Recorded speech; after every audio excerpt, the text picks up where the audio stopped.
டேய் ஐயா நந்தி பேசுகிறேன் ஐயா. கணக்கு சூப்பர் கணக்கு. முதலமைச்சர் அவன் வீட்டில் இளவு பாட்டு படிக்கும், அவன் இளவு பாட்டு படிக்கும். அடுத்தாப்புலாம் குடும்பத்தார் உடைகள் ஆடைகளை மாற்றி மாற்றி கெட்டி, ஆணுக்கு பெண் ஆடை கெட்டும், பெண்ணு ஆண் ஆடை கெட்டும். அமைச்சர்கள் பூரா கெட்டி ஆடி நாசமாக போயிடும். முக்கால் சத்தியம் புரிஞ்சுக்கடா. முதலமைச்சருக்கு பெண் ஆடை, மந்திரிக்கு பெண் ஆடை, எம்எல்ஏக்கு பெண் ஆடை, எம்பிக்கு பெண் ஆடை. அடுத்தா ஆண் இருக்கா, ஆணுக்கு முடிஞ்சு வச்சு. பெண் இருக்கா, பெண்ணுக்கு ஆண் ஆடை, ஆணுக்கு பெண் ஆடை.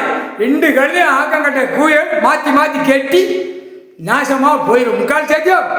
ஏழராட்டு சனி பிடிச்சி ஆட்டுதான்டா. ஆட்டுன்னு ஆட்டுதான் புரியா. சென்னை மெட்ராஸில் அவனை பார்த்து தான் போகணும். அமைச்சர் கூட அவனை பார்த்து தான் போகணும். வீசி அப்படி ரெண்டு கையை காலை வீசி போறதில்ல. போர்வில் அடிச்சாச்சு, போர்விலையும் பார்ப்பான், விமானத்தை பார்ப்போம். ஆட்டாம போ, நொறுங்கி சாம்பலா போ. முக்கால் சத்தியம்.